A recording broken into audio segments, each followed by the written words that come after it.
Chapter 8. The Hormone Compass.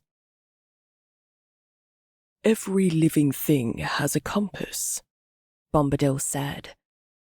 "Something inside that says, go here, grow this way, wait now." He stood beside a young plant, her twin tops forming a perfect Y. Not an accident.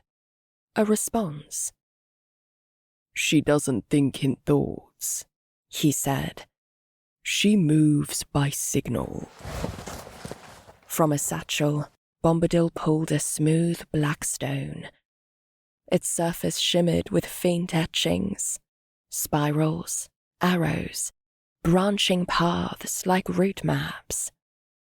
"This," he said, "is how she orients herself." He tapped the topmost node with 2 fingers. "She's deciding right now. Do I reach higher or spread wider?"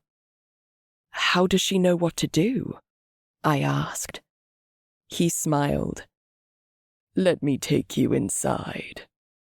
I touched the node, and I was in. Not just seeing, but feeling the debate. Auxin surged down from the tip, commanding, focused. "I am the leader. Follow me." Cytokinin surged upward from the roots. Collaborative. Branch, balance, build support. Ethylene drifted like smoke. Anxious, reactive. Wait, something's not right. Gibberellins shouted from the stem. Urgent. Stretch, reach, go fast. Abscisic acid moved like a whisper. Quiet. Slow down. Protect. Close the gates. They weren't at war. They were in negotiation. And the plant was listening. When I pulled back, my heart was pounding. "She's not passive," I said. "No," Bombadil replied. "She's politically alive." He knelt by another plant. This one curled. Slow. Hesitant.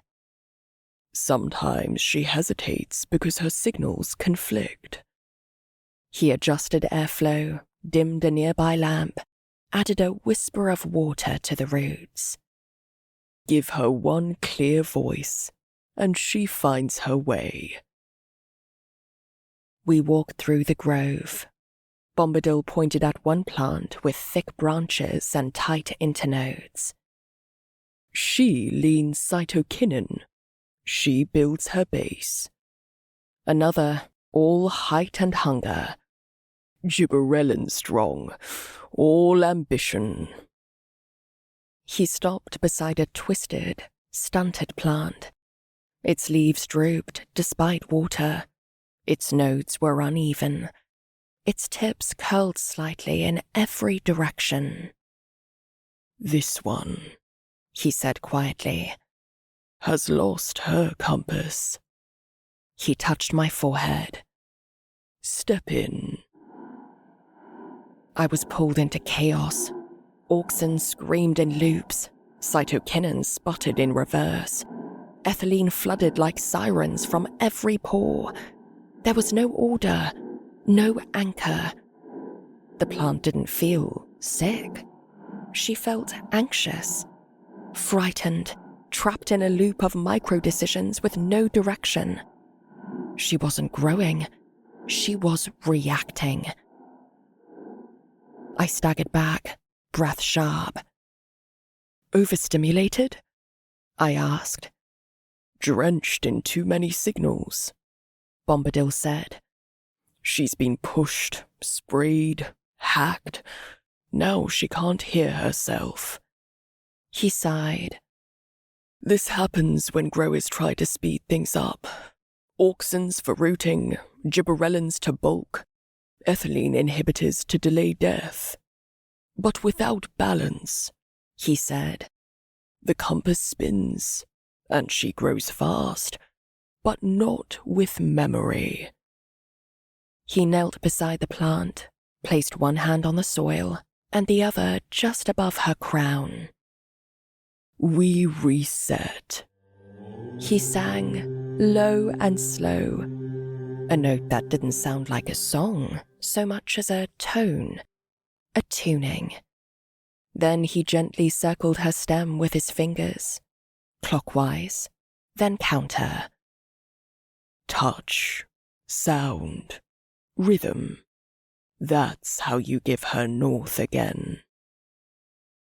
We stayed in silence for a long while. Then Bombadil stood and looked at me differently. You felt this before. What? The spin, the indecision, too many signals, too many voices telling you how to grow. I didn't answer, but I remembered. The job that wanted one thing, the family another, the fear of making the wrong turn, so I made none at all.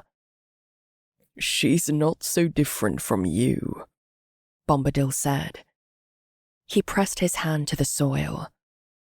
But, unlike you, she never stops listening. That night, he handed me 5 vials, each labeled with a symbol, not a word.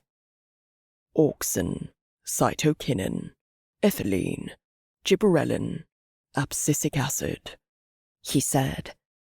But don't memorize. Meet them. We sat by candlelight.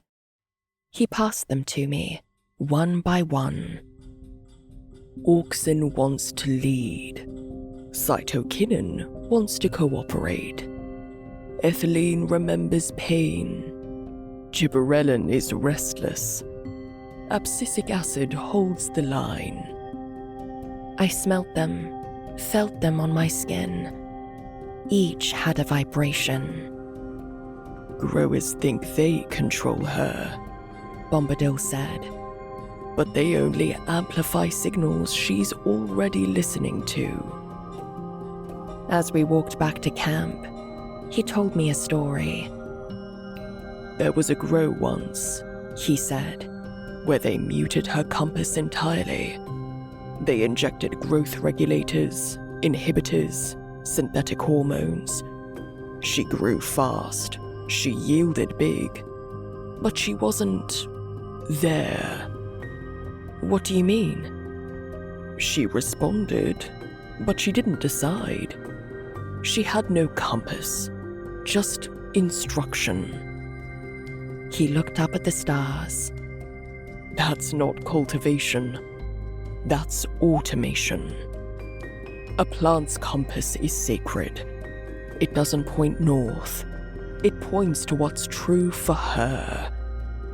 Help her listen, and she'll always find her way.